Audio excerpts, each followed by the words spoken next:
Bien, buenas noches. Su Excelencia Reverendísima Monseñor Javier de Río Alba, digna concurrencia, señores organizadores. Para mí es una gran satisfacción poder participar en este evento para el cual nos han convocado, en la medida que procuramos conocer y dar a conocer algo de la historia de la Iglesia, particularmente en esta parte del mundo, en la Iglesia arequipeña. Ciertamente, el tema de este ciclo de conferencias, de este seminario histórico religioso, es un personaje muy importante para nosotros, puesto que es el caso de santidad que tiene Arequipa, se entiende, declarado, proclamado por la Santa Sede, aunque también hay que señalar que a lo largo de la historia de la Iglesia arequipeña ha habido muchos varones y mujeres que han dado testimonio de a través de una serie de actos, la autenticidad del mensaje de Cristo, y lo han plasmado a través de obras, de mensajes, de discursos, y precisamente Sor Ana de los Ángeles Monteagudo es flor de ese fruto de santidad que ha dado Arequipa a lo largo del tiempo. Por gracia divina, creo yo, y también por decisión de Monseñor, un día 26 de julio en que se conmemora a Santa Ana y que posiblemente fuese la fecha en que nació la Beata Ana de los Ángeles Monteagudo, vamos a precisamente hablarles sobre una de las primeras formas que hubo para conocer la vida de nuestra Beata.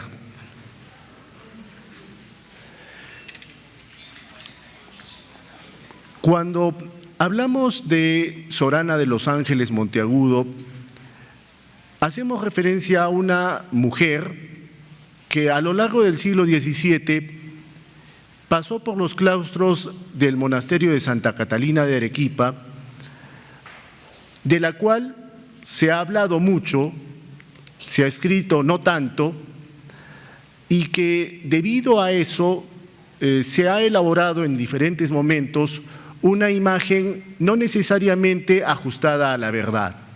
Y es que el hecho de que Arequipa careciese de imprenta durante mucho tiempo hizo que los escritos que existieron en torno a la vida de esta religiosa permaneciesen ocultos, digámosle así, para el común de las personas y solamente del manejo de un círculo de eclesiásticos que eran los que ya para el siglo siguiente comenzaron a escribir sobre la historia de la Iglesia en Arequipa. Y ya desde el siglo XVIII, como venimos señalando, casi un siglo después de la existencia de la Beata, el primer historiador arequipeño, Ventura Trabada, y Córdoba en su suelo de Arequipa convertido en cielo, ya daba cuenta de la vida de esta religiosa, señalando puntualmente que recogía el testimonio de su vida en base a una vida que la había escrito un monje agustino, el padre Cabrera, por encargo del entonces obispo de Arequipa, Monseñor Antonio de León. Así como también el proceso que en ese momento se guardaba en el monasterio catalino. Entonces, para mediados del siglo XVIII, ya hubo un primer intento de escribir la historia de la Iglesia en Arequipa donde evidentemente tenía que haberse recogido la mención de la existencia de esta religiosa, indicando que, entre otras cosas, uno de sus principales dones era el de la profecía, además de una serie de milagros que había concedido Dios a través de su intercesión. Y puntualmente, además, señalaba que había ocupado el cargo de priora hacia mediados del siglo XVII y que, repito, constituía el mejor fruto de santidad del monasterio hasta ese momento. Unas décadas después, el arcediano de la Catedral de Arequipa, Francisco Xavier Echeverrí Morales, en su Memoria de la Santa Iglesia de Arequipa,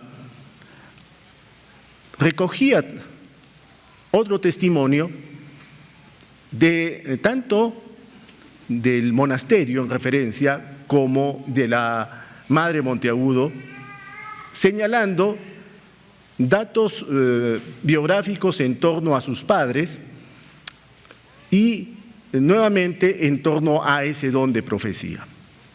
De acuerdo a ello, lo que nosotros entendemos es que lo que se conoció de la entonces, como era llamada, Madre Monteagudo, era fundamentalmente a través de la tradición de el dar a conocer de boca a boca, era un testimonio oral que se traspasó de generación en generación entre el pueblo arequipeño.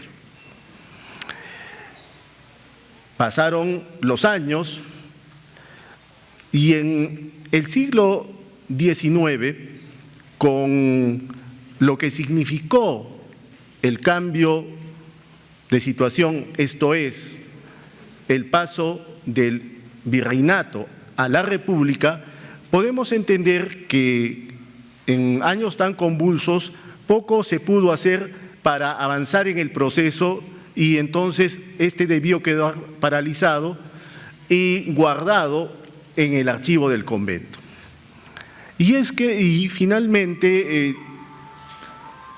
una serie de personas ya para la década del 70 del siglo XIX, nos estamos refiriendo a 1870 en adelante, al parecer un grupo de personas, de devotos, se entiende, así como también la madre superiora del monasterio en ese momento, recurrió a un misionero español que había llegado a Arequipa y que había fundado junto con Fray José María Maciá, que también murió en honor de santidad y fue promovido su proceso de beatificación. Establecieron un colegio de misioneros en La Recoleta, que rápidamente cobró fama por el hecho de ser muy dinámicos en propagar el Evangelio, realizando una serie de misiones populares, pero en el caso específico del padre Elías del Carmen Pasarel, por su afán de dar a conocer a través de la prensa una serie de escritos de diferente tipo, difundiendo cultura católica, y dentro de ello también se dedicó a escribir historia. Fue así que el padre Elías del Carmen Pasarel, un fraile franciscano catalán que llegó al Perú a mediados del siglo XIX y se formó en el famoso convento de Ocopa, para 1869, en que Arequipa se comenzaba a levantar luego del espantoso terremoto de 1868, en que el nuevo obispo de Arequipa, Monseñor José Benedicto Torres, vio por conveniente invitar a estos religiosos para establecerse en Arequipa y abrir un colegio de misioneros. Esa es la razón por la que este sacerdote de origen catalán va a establecerse en Arequipa durante muchos años, y fruto de esa permanencia son aproximadamente 100 títulos entre libros y folletos que escribiera. Dentro de ese conjunto de publicaciones está precisamente la vida de la reverenda madre Sorana de los Ángeles Monteagudo, que floreció en el monasterio de Santa Catalina. Nosotros hemos puesto dos vistas, una de una fotografía no en muy buen estado del padre Pasarel y la portada de la segunda edición del libro del cual nos vamos a ocupar en estos momentos. ¿Qué es lo que queremos resaltar en primer lugar? Que al parecer la publicación de esta obra, que se realizó el año 1879 en la ciudad de Barcelona, despertó un nuevo interés hacia la religiosa Catalina. ¿Por qué decimos esto? Y además va a coincidir la publicación de la obra de Pasarel con otras obras que en buena cuenta van a reavivar el interés por parte de la población arequipeña para conseguir la beatificación de Sorana de los Ángeles. Entonces, nosotros sostenemos la importancia que tiene esta obra en el conocimiento de la población arequipeña para con la religiosa de una manera más precisa, más allá de los relatos que oían de padres a hijos a lo largo del tiempo. Puesto que, como señalaba el padre Pasarel, se había valido para escribir la obra de la vida que escribiera, como había mencionado un momento antes, el padre Cabrera, el padre Alonso Cabrera, de la Orden de San Agustín, por encargo de Monseñor León, la vida de Sorana de los Ángeles, precisamente para enviar como parte del expediente a Roma a fin de conseguir la beatificación. Además, señalaba que había consultado el proceso que se guardaba en el monasterio de Santa Catalina. Entonces, las dos grandes fuentes de información que se valió el padre Pasarel para dar a conocer la vida de la beata, en ese momento religiosa, Ana de los Ángeles Monteagudo, fue la biografía en cuestión elaborada poco después de la muerte de la religiosa, así como también los diferentes testimonios que se habían dado en el proceso promovido por el obispo. Aquí está parte de lo que aseveraba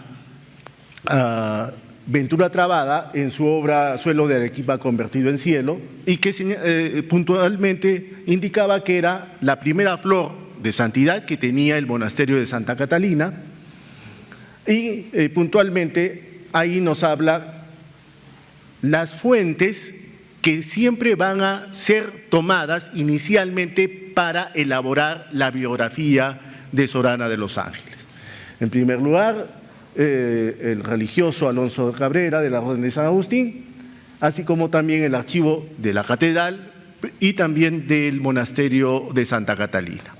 Esto es una afirmación hecha a mediados del siglo XVIII, y entonces entendemos que fuera de la obra del padre Cabrera, que no se ha conocido, que fue Trabada el primero en recoger esa vida y que finalmente se ha publicado, aunque muchos años después. Luego también el testimonio de el arcediano Echeverría, en que puntualmente daba unos datos sobre la religiosa. Ahora bien, decíamos que la obra de Pasarel va a llamar la atención de una serie de intelectuales, entre ellos el afamado Ricardo Palma, que al parecer, porque Palma no pudo haber tenido la posibilidad de revisar ni la obra del padre Cabrera ni del proceso informativo, puesto que ese se hallaba en Arequipa y Palma solamente estuvo muy esporádicamente por Arequipa, y entonces él estuvo en Lima y no pudo haber revisado esos documentos. Entonces hubo de haberlo hecho en base a la obra de Passarel. Y entonces Palma elabora una de sus tradiciones, la quinta serie específicamente, que va a publicarse precisamente ese mismo año, donde recoge esta tradición titulada El obispo del libro y la madre Monteagudo, haciendo referencia al obispo Fray Juan de Almoguera, un trinitario, que escribió un libro en el que señalaba una serie de comportamientos por parte del clero que no gustó a algunos sectores, por lo cual fue censurado por la Inquisición y entonces pasó a la historia como el obispo del libro, que era lo que señalaba puntualmente Palma, y que cuando estuvo en Arequipa ejerciendo su episcopado Monseñor Almoguera, la madre Monteagudo fue una especie de consejera muy respetada, no solamente por el obispo, sino por la sociedad en su conjunto, por ese don de profecía que tenía y de consejo. Y entonces,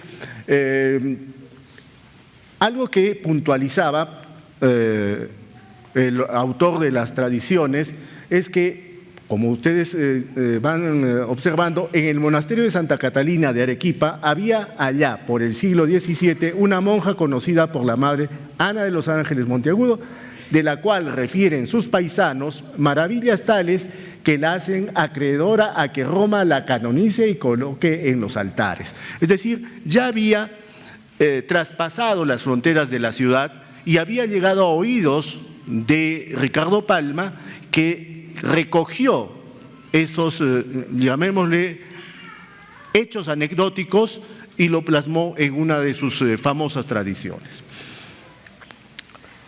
Pero también, por esos años, el coronel Manuel de Odriozola va a publicar una colección de documentos, en este caso titulados Documentos Literarios del Perú, en los que por primera vez dio a conocer la obra de Ventura Trabada.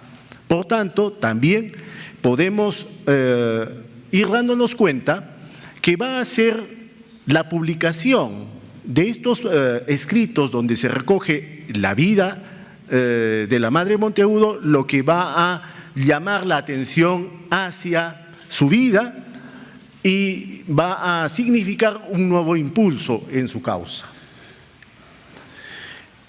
Por esos años, los años de 1877, 1878, 1879 y 1880, se va a publicar en Arequipa la así llamada Revista Católica, que era el órgano publicitario de la Sociedad de San José, una institución que durante varias décadas animó el ambiente católico arequipeño a través de una serie de actividades, entre ellas la prensa, publicando, como ustedes pueden apreciar, la así llamada Revista Católica, donde daba a conocer noticias propias de la Iglesia, así como también de todo el orbe católico, y recogió allí las vidas de los obispos del cura Zamácola, que luego, unos años después, fueron recogidas por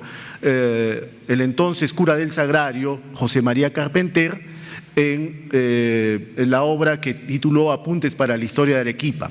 Pero el hecho está que en esta revista, al publicarse precisamente la vida de los obispos, justamente al dar a conocer la vida tanto de Monseñor Antonio de León como de Monseñor Juan de Almoguera, que nuevamente el nombre de la religiosa Sor Ana de los Ángeles va a ser dado a conocer, va a ser motivo de interés por parte de la sociedad arequipeña.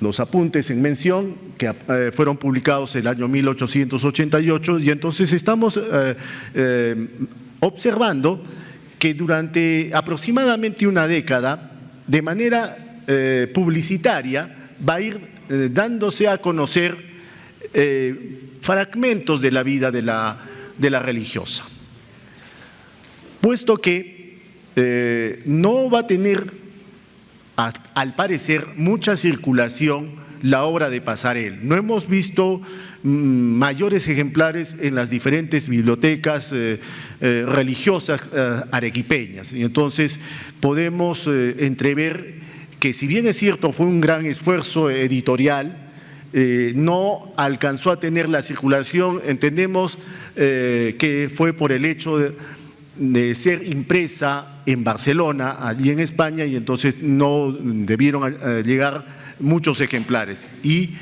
algunas décadas después, en 1920, va a reeditarse en Arequipa ya, y circuló ampliamente. Bueno, aquí está la autorización, la solicitud que hacía el padre Passarell para la publicación de su obra. Como se sabe, todo eclesiástico que escribe una obra la somete a censura por parte de la autoridad eclesiástica, y éste nombra otro eclesiástico para que haga la correspondiente revisión, y luego de dar la aprobación, finalmente se da el pase, el nihil obstat, y entonces esto es lo que elaboró Passarell para conseguir su propósito de ver publicada su obra. Allí nuevamente señala como fuente de información la obra del padre Cabrera, el proceso informativo y algunos otros escritos que se habían ido formando a lo largo del tiempo. Pues bien, entremos ya un poco en materia sobre la obra en cuestión. Les decía que la vida de la Reverenda Madre Ana de los Ángeles Monteagudo, del padre Elías del Carmen Passarell, fue publicada originalmente en la ciudad de Barcelona, en España, el año 1879. Este libro, de más de un centenar de páginas, comprendía o estaba dividida, además de la introducción, en 5 libros, cada uno de los cuales a su vez se subdividía en determinada cantidad de capítulos. Ahora bien, esta obra originalmente, de acuerdo a lo que daba a entender el padre Juan Domingo Vargas, un dominico, es que, si bien es cierto, él había revisado la obra y dado el pase, él había observado algunos puntos que hubiera preferido que en ese momento no se hubiesen publicado, pero la insistencia del padre Passarell hizo, y que había recibido el apoyo del obispo, que se publicase tal y cual lo había escrito el religioso catalán, pero que él observaba algunos fragmentos que inducían a una exageración, es decir, sobre todo en los casos en que se señalaba que la madre Monteagudo había sido objeto de atentados contra su vida por parte aparentemente de algunas religiosas de su comunidad, y entonces esto, si no, al entender del dominico, no era conveniente si no estaba suficientemente probado, y entonces para la siguiente edición, para la segunda, hace un expurgo de esos capítulos, y entonces hay una diferencia entre la primera edición y la segunda, que si bien es cierto tienen los mismos capítulos, pero hay fragmentos de los mismos que fueron retirados para la segunda edición. Bien, ahora, como estamos señalando, esta obra se encuentra dividida en 5 libros, en 5 grandes partes. En la primera, que comprende 14 capítulos, el autor se ocupaba, evidentemente, de los primeros años de la vida de la religiosa dominica, sobre su origen, su nacimiento, sus padres, su primer ingreso al monasterio para ser educada por las religiosas del mismo y su ingreso, a pesar de la oposición de su madre, eso lo conocemos a través de los estudios de Dante Segarra, y lo que hubo pasar los primeros momentos en el monasterio que no fueron fáciles, precisamente porque la comunidad religiosa, al haber una oposición por parte de los padres, tuvo muy en reserva, llamémosle así, la admisión de la candidata a religiosa. Ya en el segundo libro, que comprende 18 capítulos, Passarell se adentraba ya en diferentes pasajes de la vida conventual de la religiosa, donde daba cuenta precisamente de sus inicios como maestra de novicias, como sacristana, mostrando su gran preocupación por el cumplimiento de esos encargos, de esos oficios que había recibido por parte de la comunidad religiosa y que en buena cuenta ya mostraba esa inclinación hacia todo lo del Señor de la mejor manera posible, lo cual le atrajo una serie de resistencias por parte de la comunidad conventual, aunque debemos hacer alguna salvedad sobre el particular. Cuando hablamos del monasterio de Santa Catarina y en general de todos los monasterios de la época, debemos tener muy presente que era habitado no solamente por las religiosas, sino que, como hemos señalado, en primer lugar también eran escuelas, en este caso de niñas, que los padres veían por conveniente hacerlas ingresar, y entonces había también niñas al interior del convento, había sirvientas, había mujeres que eran ingresadas para protegerlas de los maltratos de sus esposos, y entonces había una crecida comunidad al interior del monasterio. Por tanto, no todas las mujeres que habitaban los claustros de Santa Catalina o posteriormente los otros conventos como Santa Teresa o Santa Rosa, vivían mujeres inclinadas hacia la vida religiosa y por tanto cualquier modificación que se quisiera hacer en el cumplimiento de los deberes monásticos encontraba una evidente oposición de diferentes sectores, no necesariamente de otras religiosas, aunque esto no significa que algunas sí estuviesen involucradas en esa resistencia y en esos intentos, según algunos testimonios, de atentar contra la vida de la religiosa.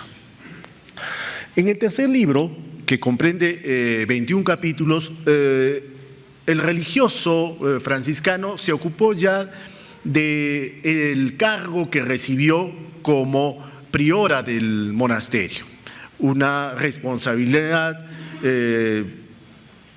difícil en la medida que se trataba de conducir una comunidad muy crecida de religiosas que pasaba del centenar y que debido a la propia formación del monasterio no había llegado a cumplir plenamente la regla de la orden. Y entonces, al asumir el cargo de priora, el programa que se propone como plan de acción va a ser precisamente el cumplimiento de la regla del monasterio. Y es allí donde va a encontrar un choque abierto por algún sector de la comunidad que discrepaba de esa postura, de esa posición.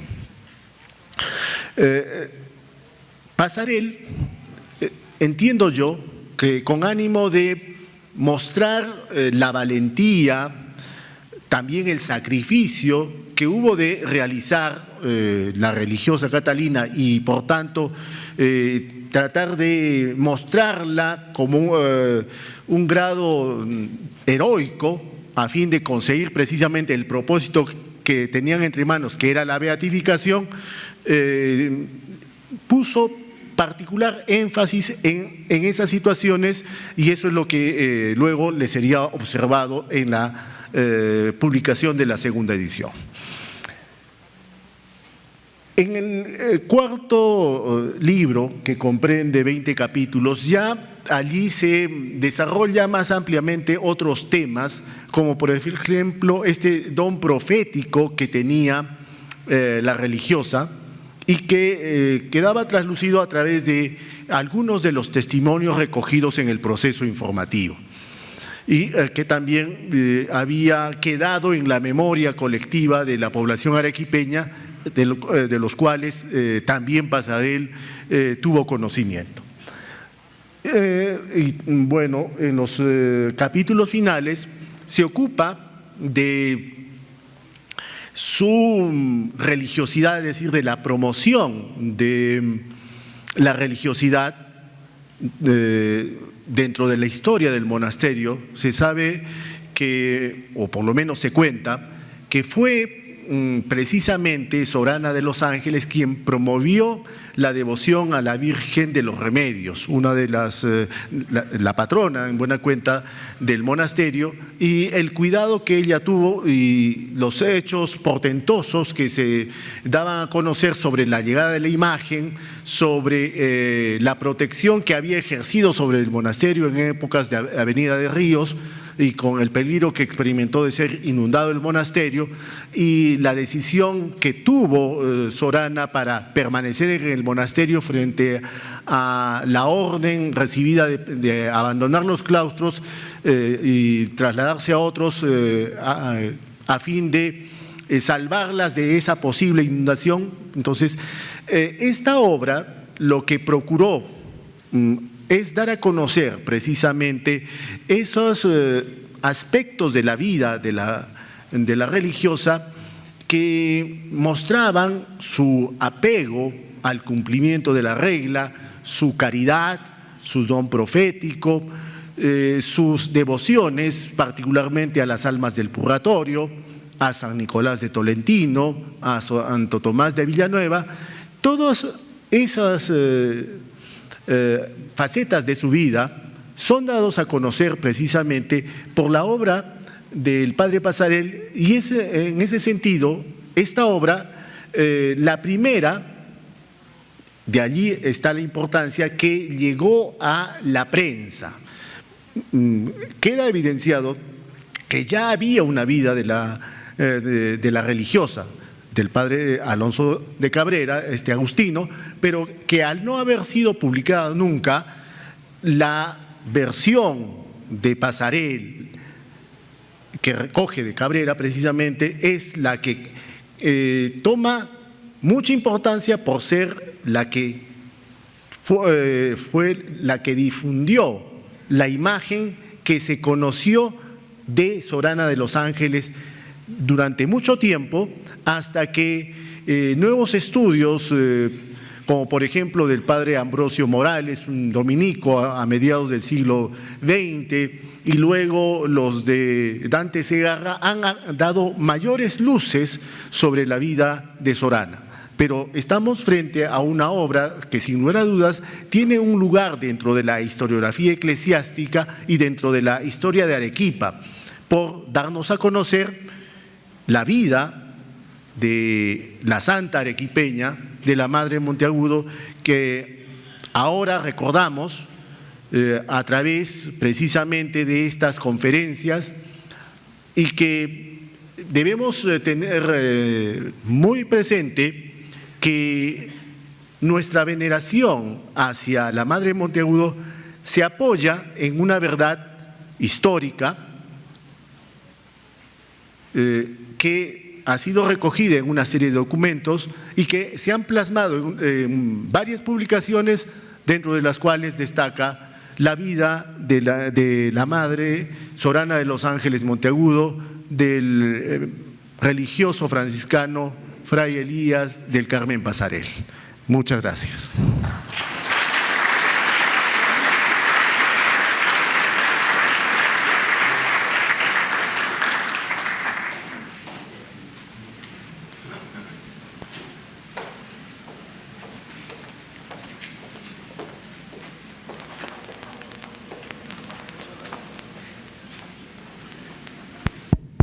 Agradecemos al profesor Álvaro por esta brillante exposición. ¿Les ha gustado, no? Impresionante. Y además todo de memoria, ¿eh? Siempre así. Todo de memoria. No tiene ningún papel ahí. Impresionante. Me quedo impresionado, los nombres, las fechas. Además ha sido chequeando y efectivamente eran ciertas, ¿eh? Así que le agradecemos que nos haya introducido en este mundo. Y ahora entonces escuchamos la ponencia del doctor Trillo, a quien recibimos también con un fuerte aplauso.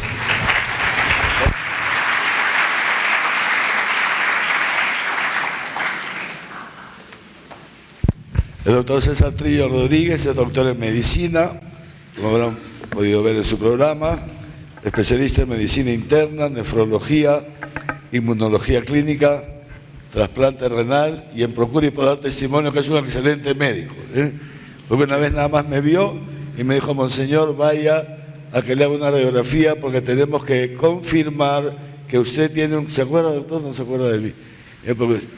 Vamos a confirmar que usted tiene un cálculo y lo tiene en tal sitio. Nada más con verme. Vaya rapidito. Fui, me hice la radiografía, ve, me dijo, ahí está, como le había dicho. Yo, bueno, no va a tomar esto para el cálculo, no sé qué. Y me dice, y después va a volver. Entonces vuelvo y me dice, yo ahora quiero que vaya y se haga estos análisis, porque para confirmar que usted tiene tal cosa, tal... Y me sacó 4 cosas que yo me sentía estupendamente bien. Yo me sentía muy bien, pero me mandó, y me dijo esto, para confirmar. Fui, hice la prueba, ve lo que yo le había dicho. Entonces ahora tiene que caminar, tiene que hacer ejercicio, bueno, y ya me puso y durante mucho tiempo he ido a verle hasta que ya, después ya vino la pandemia, pues, ¿no? Y gracias a Dios la salud ha seguido bien. El doctor, como he dicho antes, ha sido testigo de la exhumación de los restos de San de los Ángeles y entonces lo hemos invitado a nuestro seminario histórico-religioso para que nos transmita también su experiencia personal y nos explica el sentido, el porqué también de la importancia de la exhumación de los restos. Doctor, estamos atentos. Muchas gracias. Muchas gracias, monseñor. Muchas gracias. Lo que él no sabe es que yo soy especialista tratando arzobispos. Yo fui el médico personal de monseñor Vargas Ruiz de Somocusi y Sánchez Moreno. Dos experiencias bellísimas con estas personas, con estos insignes sacerdotes. Lo que voy a tratar es hablar en primera persona y en singular. La experiencia que tuve cuando me tocó en una suerte impresionante. Yo dije, ya no me podré sacar la suerte porque ya me la acabo de sacar. ¿Cómo es posible que un evento que ocurre en 500 años en nuestra ciudad me toque a mí? Yo no estaba asignado para hacerlo. Probablemente deduzco que el doctor que pidieron, que estaba asignado para hacerlo, de alguna forma era enero, me imagino la playa, que no pudo y esto pasó. Miren que es hasta medio jocoso. Ese día nosotros sabíamos que iba a haber el traslado de los restos con Yolita. Y entonces, oye, vamos a Santa Catalina. Ya, sí, pues ya, no teníamos idea de cómo podía ser eso, cómo sería, pero será por una ceremonia en la iglesia. Y va, bueno. Pero ese día tenía que pagar impuestos. Es todo esto muy hasta jocoso, ¿eh? Y entonces había que sacar dinerito de un lugar y llevarlo al Banco de la Nación para pagar. Vamos en el carrito, vamos a sacar de la sucursal del banco en Parque San Antonio, ahí hay una. Muy bien, llegamos en el carro y cuando la puerta todavía estaba cerrada, pero había ya 7, 8 gentes ahí en la puerta, y me bajo, Yolita, estaciona el carro. Entonces yo me bajo y en ese momento la puerta de la cortina de la puerta de fierro se levanta y alguien me grita de adentro: doctor Trillo, ¿qué va a hacer? ¿Cómo? ¿Cómo es posible que voy a sacar plata? Páseme su libreta. Eran los tiempos en que uno tenía, y se notaba en la libreta, en la máquina. Entonces, ¡pum!, me dan el dinero por encima de esto, y yo, ¡ay, chispas! En mi vida me han hecho ese acto de gentileza, ni antes ni después. Y entonces, oye, salgo, y ahorita terminaba de estacionar, y le digo: oye, fíjate, ya esto seguramente será para alguien que conozco. Digo, vamos a pagar. Si nos vamos acá abajo hay mucha gente, pagan profesores, pagan personal del Estado. Vámonos a la sucursal al lado de la gran unidad escolar en la avenida Mariscal Castilla, ¿no? ¿Sí?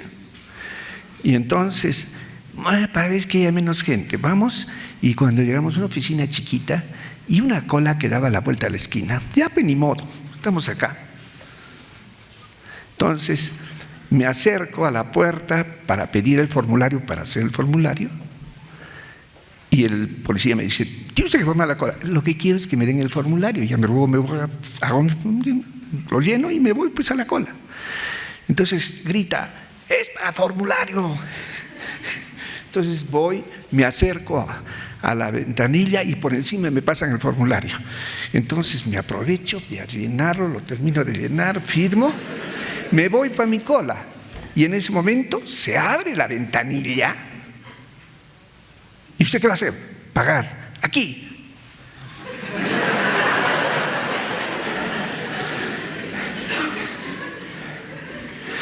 Esto ya es…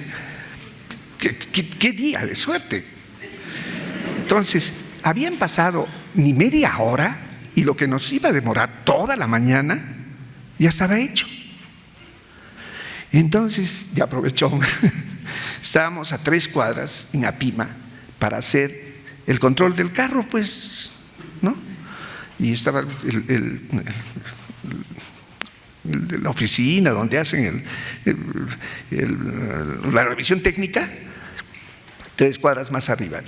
Subimos, de repente había una cola de carros, todavía no habían abierto la puerta, y había 4 o 5 carros delante, más o menos, sí. Y el policía abren la puerta y usted pasen, dice. Entonces pasamos, avanzamos, y entonces los carros de adelante, que serían 4 o 5, ya pues llegaron a un punto en que yo me quedé trancando la calle. Y entonces viene el guardia: ¿está usted trancando? Sí. ¿Y qué le hago? Le digo. Entonces, pase usted, se va usted al fondo y ya sabe usted que tú no le toca. Me parece, pero muchas gracias. Y entonces entro, me voy al fondo, hay que pagar, que esto, que lo otro, y la oficina estaba a unos 30 o 40 metros. Me bajo y la historia nuevamente: doctor Trillo, desde allá, venga usted. Esto no puedo creer. Pero dije, seguramente que lo he atendido en Medicina B, porque yo atendía a obreros. Qué buena gente. Bueno, y es que había la línea que estaban los anteriores, y aquí se había abierto otra nueva línea con este señor. Pagué, pum, pum, pum, pum, y ya fuera. Oye, 5 o 10 minutos más y ya todo. Aprovechó nuevamente. 3. Bajó. Y, oye, hay una minera que me debe un cheque, la oficina es la avenida Parra. ¿Vamos? Vamos, pues estamos de vacaciones. Bajo, Llego a la oficina, me dicen, sí, efectivamente, me siento. Ahí no había rapidez ni nada, 20 minutos, ya me dieron el cheque, subimos, lo cobramos en un banco en el centro y de regreso. Y regreso por la casa. Y cuando vamos a regresar por la avenida Ejército, su santidad llegaba y estaban arreglando la pista de ida. Entonces, en el otro lado, en un carril venía y el otro carril. Y entonces no podía ni siquiera cruzar para subir a Yanaguara. Entonces tuvimos que llegar hasta la avenida Caima, y por ahí debíamos ser, pero digo, oye, estamos a una cuadrita de la clínica, ahí también me deben.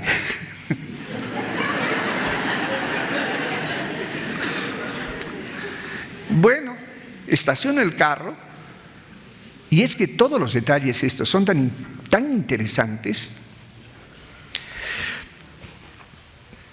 En la puerta me encuentro con dos colegas, hola, hola.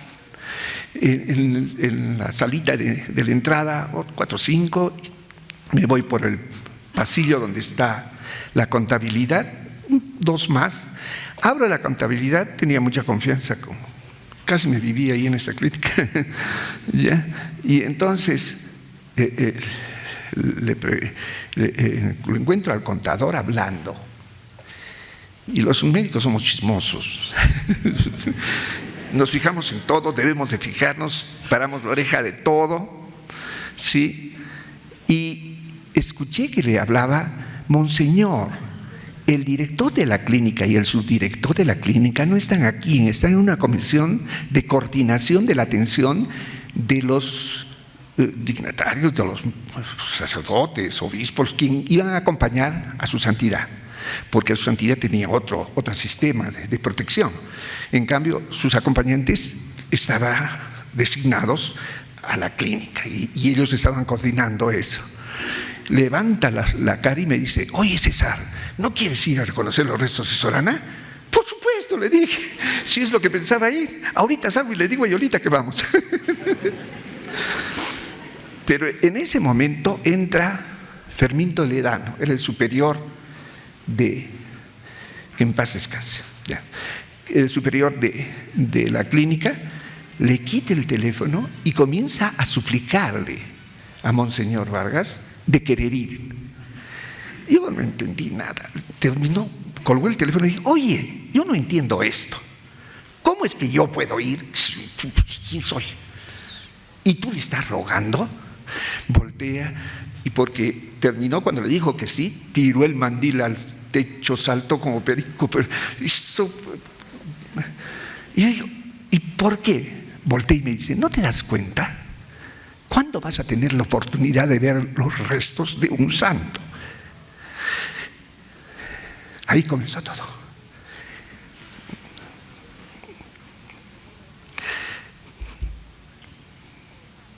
Siempre tengo que hacer una pausa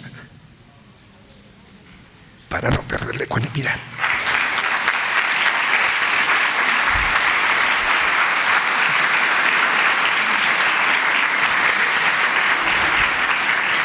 Ahí entendí, sí, pues, todos los pensamientos que uno puede tener en ese momento. ¿Por qué a mí?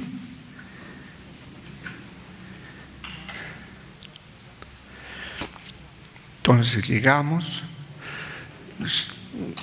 por supuesto, le dije, Yolita, anda a la casa porque no, solamente no es posible. Fuimos en un carro de la clínica con Fermín. Entramos y se produjo la ceremonia, sacaron los restos que estaban ahí en el coro y la suerte mía de tocar cada uno de todos, reconocerlos.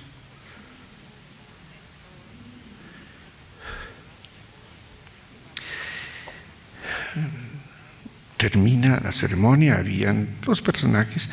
Curiosamente,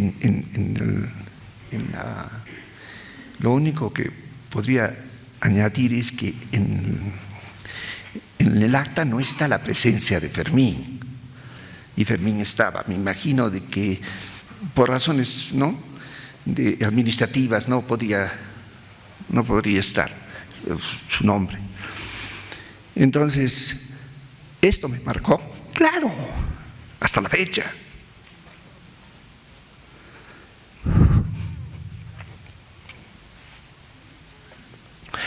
La cantidad de veces que la beata, perdónenme, yo le digo mi santita, y en el hospital sabían en mi entorno que tengo una santa de mi propiedad, que tengo vara arriba. No tienen idea de las veces que me ha ayudado. Los que me conocen y han visto cosas, ya saben quién las hizo. ¿Y tengo números para demostrarlo? Sí. Ustedes han visto, tengo 5 especialidades. Las 4 primeras me han costado mucho esfuerzo. Pero Procura, ¿qué es Procura? Procura es una especialidad en medicina que consiste en rondar emergencia, cuidados intensivos, en neurología, para encontrar pacientes que están en muerte cerebral. Diagnosticarlo, mantenerlo y, lo más difícil, salir y solicitar a la familia la donación. La situación en ese momento es terrible. Generalmente son gente que estaba paradita hace 24, 48 horas y de repente exabrupto tiene una hemorragia cerebral y se acabó todo. No entra sangre al cerebro, está muerto, se puede mantener vivo todo el resto del cuerpo porque está con respirador, está con soluciones, pero no por mucho tiempo. Entonces sale a pedir los órganos de la familia. Eso es impresionante. ¿Quiénes son los que tienen la mejor estadística del mundo? Desde hace 30 años son los campeones. España. Su tasa de donación al norte es menos del 80%, al sur 20%. El resto del mundo están en 20, 30. Nuestro país de 6 a 8%.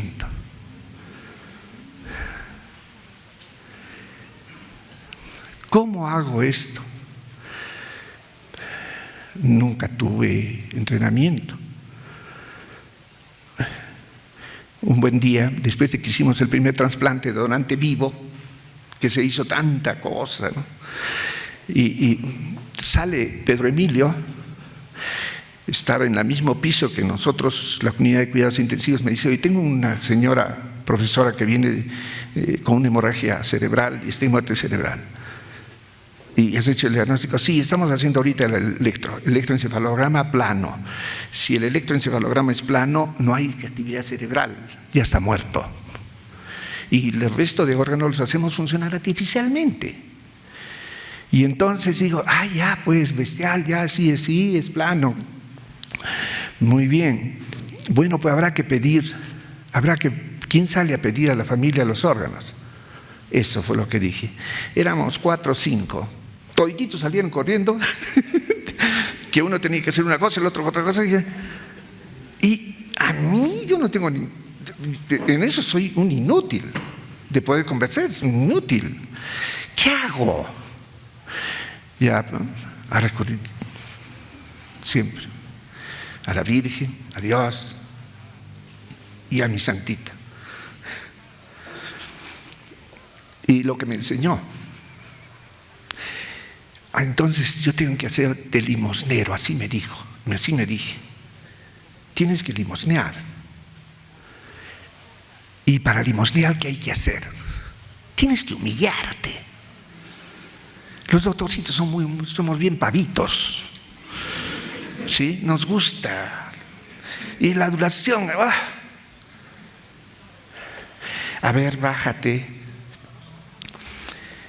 Eso me demostró los beneficios que tiene la humillación por Dios.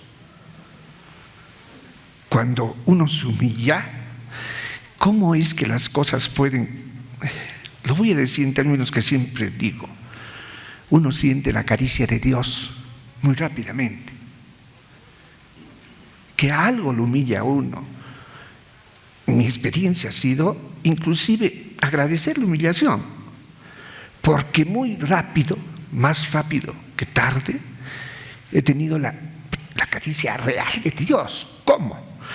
en tu trabajo, ves que las cosas van bien y sientes que no estaban así y comienzan a ir bien.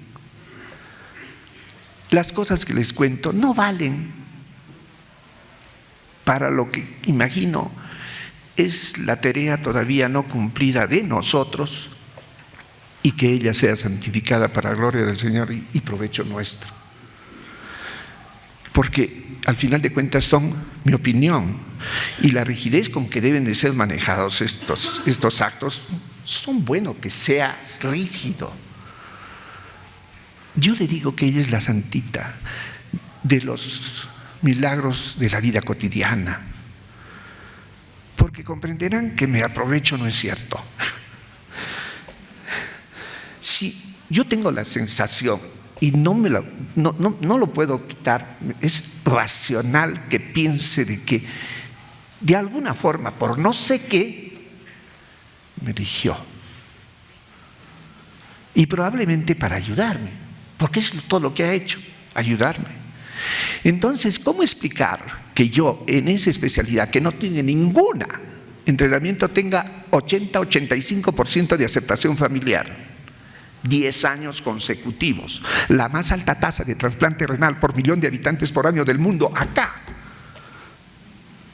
Pero no solamente eso, sino con tasas, y esto está ahí, con tasas, por ejemplo, de insuficiencia renal post-trasplante, que necesita diálisis, 9%. En cualquier lugar del mundo, en los mejorcitos, 70-80%. Mis tasas, las tasas, disculpen que diga las tasas de rechazo, de citomegalovirus, impresionantemente mejores. Pueden creerme, ustedes si quieren, claro, pueden decir es subjetivo, pero a mí me ha pasado. Y yo le tengo que agradecer a ella, eso sí. Sé que no vale, pero esa es mi experiencia. Nadie me podrá decir, convencer a mí de que no es así. Más fácil, por tan bello motivo, he recibido de la Sociedad Peruana de Trasplante, que tuvieron la generosidad de invitar a la más grande autoridad de trasplante del mundo, el doctor Terasaki, profesor emérito de la UCLA, que es el que diseñó toda la inmunología de trasplante. Y de su mano recibimos un diploma de la sociedad. Aquí la municipalidad me dio por la misma cosa. Y esto viene porque después que ya me corrieron, pues cuando lo jubilan a uno, yo no quería jubilarme, pero ni modo, pues no. Ya. Hicieron una ceremonia de reconocimiento de nuestra labor en trasplante. Y al final les dije, lo mismo que les estoy diciendo a ustedes, ¿cómo podemos explicarnos estos resultados? ¿Cómo? Yo les digo, Dios me ayudó. No creo, no es el ambiente, no sé, pero me sentí tranquilo de decirlo. Por fin lo decía públicamente en un ambiente médico, porque si no me quemaba. Es que no se puede. Lo sientes en el pecho y no puedes más. Y si sigo, de repente voy a terminar moqueando. Muchas gracias, muchas gracias.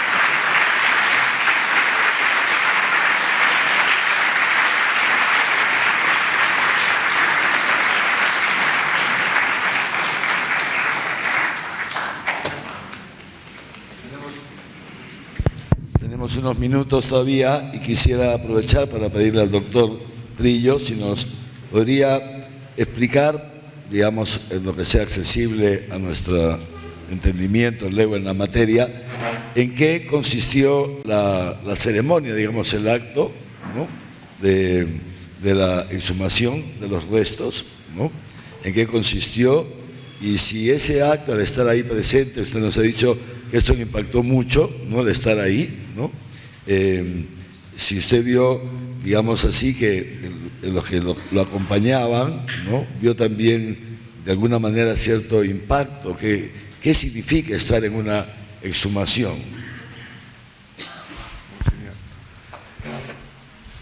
Es difícil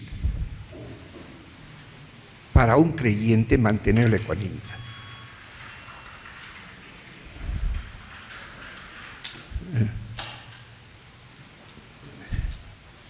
Lo recuerdo perfectamente bien, tocando cada uno de todos sus huesitos.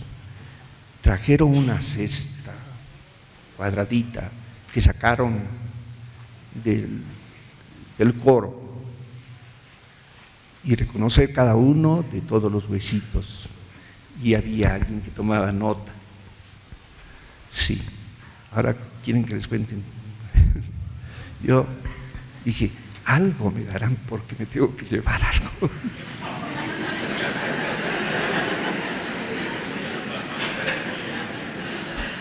Se me fueron todas las cosas porque se acerca la madre priora y me dice, quisiera, doctor, que me recomiende qué podríamos mandar a tal convento, a tal otro convento. Entonces le dije, pues, ¿y el cráneo a dónde lo ponemos? No.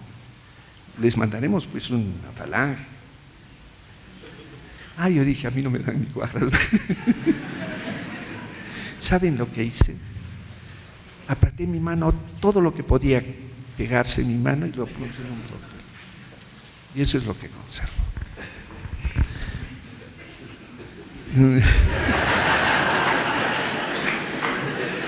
Sí.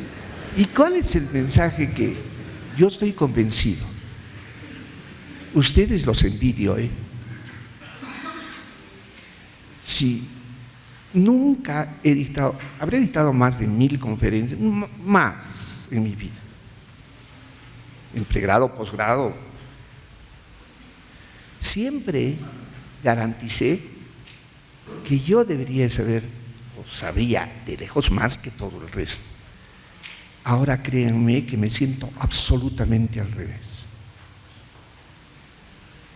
Yo estoy seguro que si pasemos cola, yo estoy al final. Les tengo envidia. Eso de venir, ¿cuándo he hecho yo esto? No. Y entonces somos devotos. Perdónenme que ahora me junte con ustedes. Si somos devotos, créanme que va a depender de nosotros que ella se santifique, porque me ha pasado a mí. Hay que orar, rezar, porque ella sí hace su trabajo. Lo que falta que hagamos el trabajo somos nosotros. Y si nosotros no lo hacemos, no lo va a hacer nadie. Es nuestra paisana. ¿Y por qué se fijó en mí? Así como fue a los arrieros que no tenían agua, no fue a llevarles comida. No fue a encontrar las llamitas de ese que había perdido sus llamitas. Y entonces uno dice, sí pues,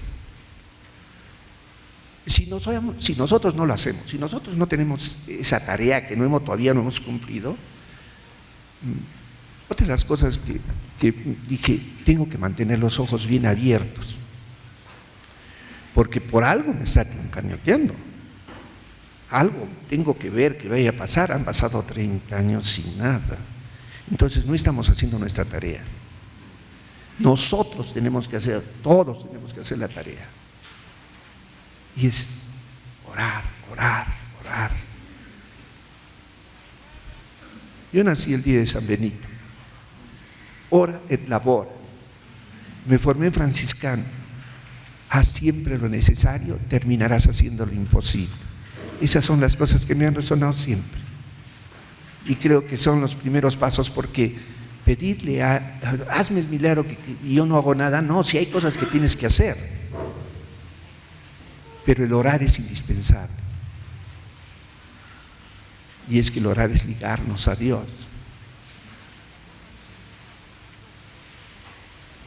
Muchas gracias. Muchas gracias, doctor.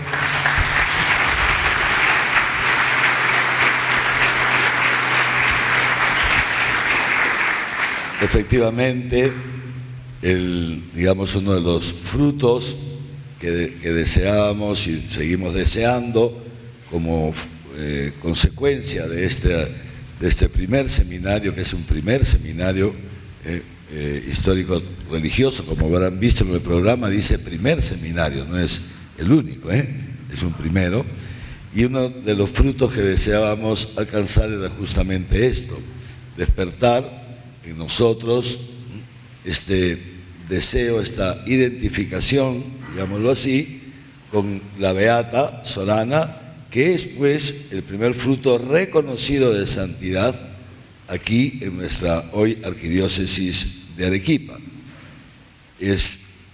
Y ese fruto entonces es justamente, doctor, lo que usted ha dicho, el ora et labora, el rezar, pero no solamente rezar, ahora vamos a hablar también de laborar, no solamente el orar, sino también de laborar. Pero antes de llegar a esto, quisiera aprovechar, agradecerles a todos la asistencia de estos días.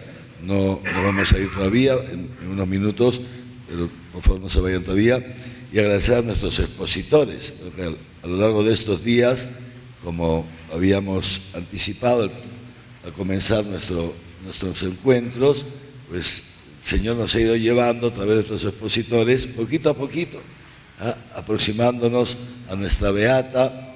En ese túnel del tiempo que decíamos el primer día, han ido apareciendo ante nosotros pues algunas pinceladas de la vida, de los aspectos más importantes de su vida, luego estos milagros, gracias que ha otorgado, nos las puso muy bien la magíster Amparo Chalco ayer, luego también algunos aspectos de su espiritualidad, los hemos escuchado sobre todo de Fray Carlos Terán también ayer, y hoy día cómo esa fama de santidad estuvo más bien, fue conocida fundamentalmente por las monjas, la gente más cercana al monasterio, y cómo poquito a poquito se fue extendiendo, y un testimonio concreto que nos ha dado esta noche el doctor César Trillo, porque ciertamente todo lo que nos ha contado, si el banco, si el carro, si no sé qué, pues los que tenemos fe y sabemos cómo obra Dios, está clarísimo, como él lo ha dicho, que a él lo habían elegido. Él ni se imaginaba esa mañana levantarse que iba a ser testigo, ¿no?, de la exhumación de los restos de la Beata. Entonces, con esto creo que tenemos una primera aproximación a aquellos que no conocían mucho. Hay muchísimo por hablar, muchísimo por decir. Hay dos libros que están todavía, que están en circulación porque son relativamente recientes, que yo les recomendaría leer, ¿no? Es muy importante leer, muy importante leer. Y luego, porque también, como decía el primer día, no se trata de tratar de imitar, ¿no?, sino que la lectura, el conocimiento de la vida de los santos nos estimula a nosotros. Lo que les contaba, no me acuerdo si ayer o antes de ayer, creo que era de Ignacio de Loyola, ¿no? O sea, como leyendo la vida de San Francisco, esto lo estimula y ahí se da su conversión total. Se abre la gracia de Dios y luego cuando sale de la casa de su hermana, que les he contado, que estaba convaleciendo ahí por el cañonazo que le había caído en la batalla, ¿qué hace? Se va en peregrinación a un lugar que hasta ahora existe, Montserrat, un santuario en Cataluña. Se va en peregrinación y ¿saben lo que hace Ignacio? Deja la espada a los pies de la Virgen Morena, es una imagen de una Virgen Morena, deja la espada a los pies de la Virgen Morena y se despoja, en lo que va de regreso, se despoja de sus vestidos, se los cambia a un pordiosero, a un mendigo, le da sus vestidos finísimos, etcétera, se pone y así llegará a ser el gran Ignacio de Loyola, fundador de la Compañía de Jesús, que tanta gloria ha dado a la Iglesia, leyendo la vida, sobre todo de San Francisco de Asís, ¿no? Entonces decía, hay dos libros que les recomiendo, ya se han mencionado en estos días. El de padre Guillermo Álvarez, que es un dominico que está vivo, en el convento de San Pablo, de los padres dominicos, aquí en el centro histórico. El padre Guillermo Álvarez ha escrito un libro muy bonito que es sobre todo un libro que se puede llamar divulgativo, un lenguaje sencillo, etcétera, etcétera, y muy bonito. Guillermo Álvarez. Me decía ayer la magíster Amparo, si no me equivoco, que está a la venta todavía, hay en el monasterio de Santa Catalina, ¿es así? ¿No? Que todavía quedan ejemplares. ¿Okay? Y luego el del profesor Dante Segarra, que no pudo estar personalmente con nosotros porque su hijo leyó lo que él había preparado, que eran, se ve pues como unos apuntes a partir de los cuales él seguramente se hubiera extendido más. El profesor Dante Segarra ha escrito un libro publicado hace poquísimo tiempo. Ya con la pandemia me confundo, no me acuerdo si ha sido inmediatamente antes de la pandemia o inmediatamente después, ¿no? Probablemente inmediatamente antes. Pero bueno, estamos hablando de los últimos años. Un libro extraordinario también que nos pueden ayudar. Y entonces, para conocer más a nuestra beata y también para que estos deseos de santidad que Dios los pone en nuestro corazón, pero que algunas veces los quehaceres cotidianos como que van recubriendo ese deseo por las prisas, las urgencias del día a día, más todavía en una sociedad que camina tan rápido como la nuestra, ¿no? Como esta sociedad contemporánea. Entonces, esto por un lado, y por otro lado, quería decirles también, recordar estas palabras del Papa Francisco en esa exhortación apostólica, invitarlos también a leerla. Es muy importante esto. Leer esta exhortación apostólica que se llama Gaudete et Exultate, ¿no? Que la pueden adquirir aquí mismo, decían ayer la han traído, está a 7 soles, preguntamos ayer, pero si no pueden ir también a Calla, a la librería Calla, para comprarla cualquier día si no tienen el dinero ahora.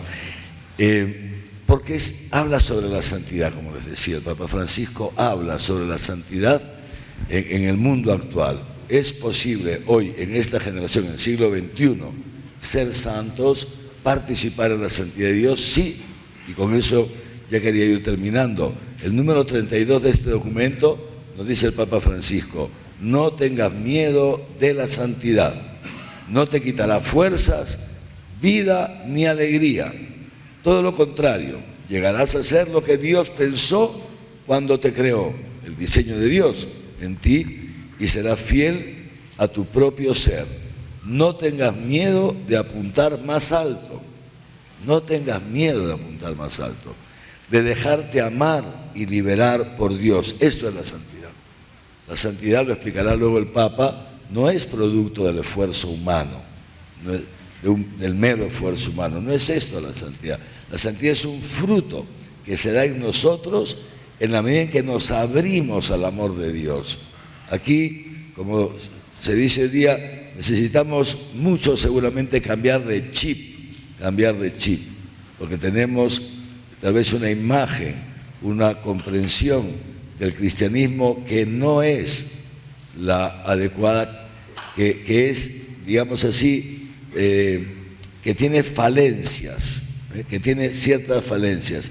Y una de las falencias es algo que corremos el riesgo de olvidarnos y que tal vez pues no lo tenemos presente hasta hoy día, es que la santidad es un fruto.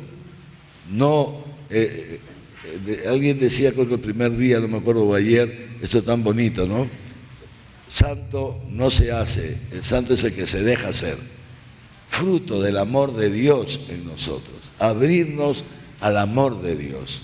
Y es en esa medida en que nos dejamos amar gratuitamente por Dios, es en esa medida que Dios va colmando lo profundo de nuestro ser y va brotando de nosotros el amor, que es la santidad. Va brotando, todo lo demás es el amor, que luego se plasma en hechos en nuestra vida cotidiana. Por eso dice así: no tengas miedo de dejarte amar y liberar por Dios. Abrirnos al amor de Dios nos libera de complejos, de pecados, de un montón de cosas. Y sigue diciendo el Papa: no tengas miedo de dejarte guiar por el Espíritu Santo. La santidad no te hace menos humano, porque es el encuentro de tu debilidad con la fuerza de la gracia de Dios, la potencia del amor de Dios. En el fondo, como decía León Bloy, un autor bastante conocido, en la vida existe una sola tristeza, que es la de no ser santos. Entonces nosotros no queremos vivir tristes, ¿no es cierto? Vamos a pedirle al Señor que nos conceda esto. Y entonces les decía, ya para terminar, lo que deseábamos con la Madre Roselvira, que nos está, todas las monjas de Santa Catalina están con nosotros, a través de la pantalla, no están allá arriba en el coro, están, o sea, no están, no sé cómo se llama eso, ¿no? Sí, virtual, ¿no? Y sí, luego de la noche me escribe la madre muy contenta y todo, bueno, la mañana siguiente. Muy bien, entonces, nosotros queríamos ahora, fíjense, además es providencial también, porque estamos terminando este primer seminario, tal día como hoy, 26 de julio, que todo indica que sería el día que nació la Beata. Pero todo indica, ¿no? Porque no hay una, no se ha encontrado su partida de bautismo con fecha cierta, ¿no? Pero todo indica que es un día como hoy que nació la Beata. Y en el año 2025, dentro de 2 años, ¿no? Vamos a celebrar los 40 años de su beatificación por San Juan Pablo II en 1985. Entonces, con la Madre Roselvira es nuestro deseo aprovechar estos 3 años, digamos, lo que queda de este año y los 2 siguientes, para promover, difundir la vida y la obra de nuestra Beata, porque mientras más la conozcamos, más posibilidades tenemos de acudir a ella y también pedirle, como decía el doctor, hay que pedirle. Yo siempre le pido, les conté el otro día, yo de cuando en cuando le pido, ya pues Beatita, un milagro, no seas tan humilde, pues. Siempre le digo, un milagro, ya no lo hagas por ti, ya te comprendo que tú eres humilde, no quieres destacar, hazlo por nosotros. Necesitamos una canonización en Arequipa, Nos vendría estupendamente bien, ¿no es cierto? Además somos Arequipa, pues le digo, no te pases, ¿no? Claro, ya pues, Arequipa merece, ¿no es cierto? Pues eso. Entonces, para conseguir, queremos difundir la vida, la obra de la Beata, por supuesto, pues la devoción hacia ella, ¿no? Que al final nos va a beneficiar a nosotros mismos los devotos, y queremos, como primer paso, la intención ahora es hacer este tipo de encuentros, ¿no? Seguramente más breves o un poco con una índole más pastoral, si quieren llamarlo así, en las parroquias, los movimientos. Por eso ustedes, los que están aquí, pueden hablar con sus párrocos, ¿no es cierto? Ustedes, porque no hay que esperar que el párroco tome todas las iniciativas, ¿no es cierto? Eso ya pasó de moda, ¿no? Ahora son los laicos, son la principal fuerza de la iglesia, ustedes. No porque están ahí sentados a ver lo que diga el párroco, a ver lo que diga el obispo. No, ustedes mismos, padre, hemos estado en un seminario histórico de la Beata estupendo. Así que tenemos que traer aquí a algunos expositores y no sé qué, no sé cuánto. Ay, pero muchos no se preocupen, lo hacemos nosotros. Usted tranquilo. Si no quiere venir, pero para usted, nos encargamos nosotros. ¿Pero cuánto cuesta? Nada, nada. ¿Le he pagado algo, profesor Álvaro? Nada. ¿El profesor? Nada. Ni siquiera le he pagado cuando me atendía como médico, así que me dice, pues ya está, No cuesta nada, padre, nada más el salón lo limpiamos nosotros y nosotros hacemos la convocatoria en las misas, ¿me entienden, no? Y esto yo confío en ustedes. Hablen con los párrocos. Si algún párroco se resiste, no se preocupen, me avisan. Ya está. Sí, no se preocupen. El teléfono del arzobispado, avisen a Monseñor, señora tal, nuestro padre tal dice que no tiene tiempo. No, ya me encargo yo. Yo mismo voy, si hace falta limpiar el salón, lo limpio, voy yo personalmente al curso, lo que sea. ¿De acuerdo? 1, laborar. 2, queremos crear una comisión. Una comisión, ¿no?, que estará compuesta por algunos sacerdotes y queremos también, si alguna religiosa se anima, y ustedes laicos. Una comisión que va a ser la encargada, no les vamos a quitar mucho tiempo, porque no es, o sea, nos reunimos alguna vez así, para coordinar y organizar este trienio, qué actividades podemos hacer, etcétera, etcétera. Necesitamos una comisión, que no seremos muchos, 7 o algo así, ¿no?, de gente pensante, digamos, no la gente operativa, que luego esto ya Dios proveerá, sino algunos que, movidos por este amor de Dios, quieran formar parte de esta comisión y así para reunirnos, para ver cómo podemos crear todo un programa de estos años, ¿no?, hasta el 2025 para celebrar la cuarta década, los 40 años de la beatificación de Sorana. ¿Qué les parece? ¿Les parece bien? Pues estupendo. Entonces, pueden tomar nota, el teléfono del arzobispado, la secretaría del arzobispado, ¿sí?, el directo, 223, ahí mismo en tu programa las notas, ahí. 223-643. 223-643. Le dicen al señor Miguel Salazar, díganle a monseñor Javier que quisiéramos, que estoy disponible para formar parte de la comisión. Basta. Su nombre completo, su teléfono, Miguel toma nota y me lo pasa. Luego yo lo veo con la madre Roselvira. ¿Les parece bien? ¿Sí? Ok, 1. Y 2, vayan viendo en sus parroquias y efectivamente, cuando vean la posibilidad de ir a las parroquias, entonces también le avisan a Miguel, ya coordino con la madre Roselvira, con la magíster Amparo Charco también, con el profesor Álvaro, con el doctor, ya vemos cómo vamos, cómo organizamos la cosa. ¿Les parece bien? Estupendo. Y ahora antes de irse, les vamos a dar, fíjense ustedes, se llama el avant premier, se llamaba antes, ¿no? O sea, hoy día, ¿cómo se llama eso? ¿Cómo se llama ahora? Thriller, ¿cómo se llama? Yeah, I don't speak English, excuse me. So, un tráiler, ¿no? ¿Tráiler se llama? Yeah. Tráiler me suena a camión, tráiler, pero bueno. Brevísimo de la película que estamos preparando. ¿Lo quieren ver? Es breve, ahorita son 8:30, son 5 minutitos, 7 minutitos, y ya después hacemos nuestra oración final y la bendición. ¿Les parece bien? Primero vemos, ¿no? Primero lo vemos. Muy bien. Adelante. Muy bien. Entonces nos tenemos que mover, ¿no? Pero yo creo que nos podemos sentar aquí. Por lo menos yo me siento aquí.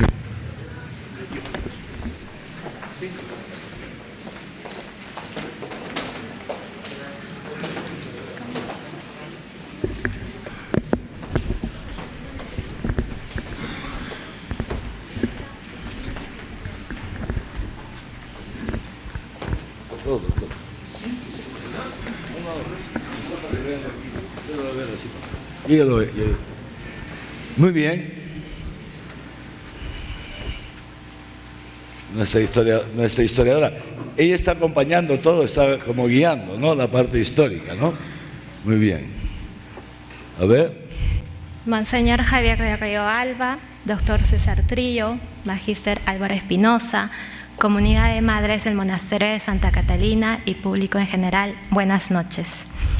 Cabe hacer la salvedad que lo que vamos a presentar el día de hoy es un avance del documental histórico religioso que se está preparando sobre la vida de la beata Ana de los Ángeles Monteagudo. Esta noche vamos a sumergirnos en un túnel del tiempo. Bien. Imaginemos que estamos en la ciudad de Arequipa del siglo XVII. Es media mañana del martes 23 de octubre de 1686. Han pasado 9 meses desde la muerte de nuestra querida Sor Ana de los Ángeles Monteagudo. Las campanas del monasterio de Santa Catalina empiezan a tocar.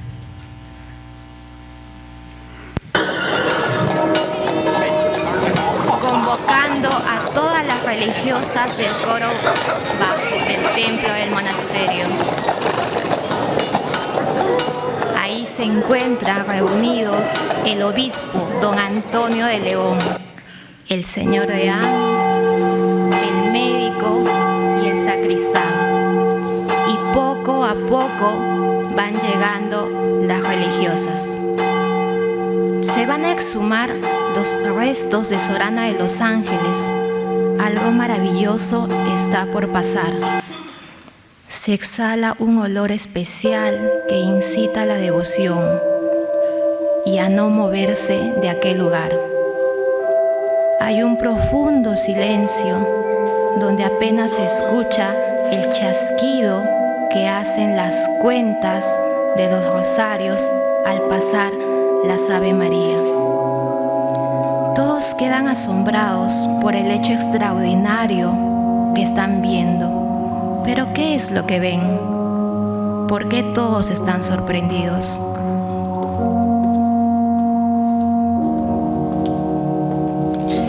No se lo pueden perder en el próximo documental histórico religioso Sorana de los Ángeles. Pueden seguirnos también en Facebook, Instagram, TikTok, si quieren saber qué es lo que pasa en este momento tan importante. Este documental está basado en la posición y también en la investigación de Dante Segarra, producido por el Monasterio de Santa Catalina, dirigido por el reconocido director católico Rubén Encián, que ha hecho serie de santos peruanos, películas de santos peruanos acá en el Perú. También contamos con reconocidos actores como Marisol Rodríguez, Ana Estrada, Lula Valdivia, Fernando Pasco, Malena Rospigliosi, Cecilia Toso, entre otros más.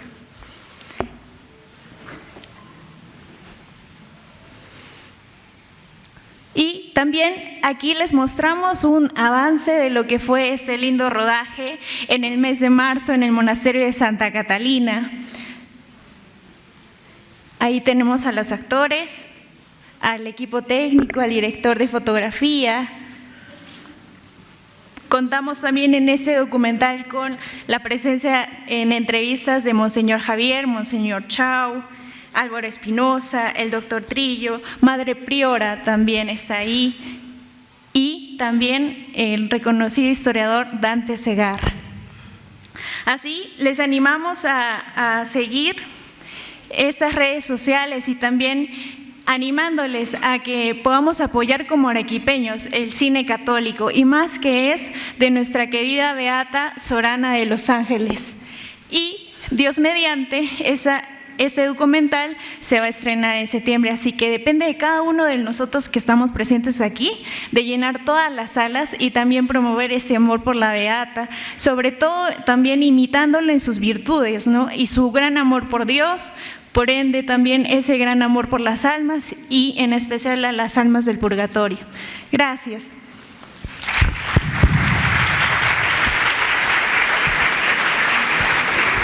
Muy bien. Entonces le damos gracias a Dios por estos 3 días que hemos estado juntos. Aparte que estoy muy contento de haberles visto todos estos días. Y ya les anticipo, nuestro siguiente encuentro, pueden tomar nota ya en sus agendas, 16 y 17 de agosto. Pasada la fiesta de Arequipa, el 15, el día 16 y 17 tendremos nuestro siguiente encuentro, donde iremos entrando ya en la segunda parte de nuestra formación de este año, que será sobre doctrina social de la Iglesia, un campo muy importante que muy pocos conocen y que es riquísimo, riquísimo, riquísimo. Y se habla de distintos aspectos de nuestra vida en la sociedad, enseñanzas de la Iglesia para nuestra vida en la sociedad. Entonces 16 y 17 de agosto. Y luego, yo no me acuerdo cuándo es que viene, luego tendremos otros 3 días en agosto también, si no me equivoco, o en septiembre, la primera semana de septiembre, 3 días con el padre Gustavo Irrazábal, que es profesor de la Universidad Católica de Argentina, un sacerdote brillante, si lo googlean van a ver también, y él también nos dará un curso de 3 días en el mes de septiembre. Las fechas 5, 6 y 7, así que vayan reservando la agenda. 16 y 17 de agosto, 5, 6 y 7 de septiembre. Bueno.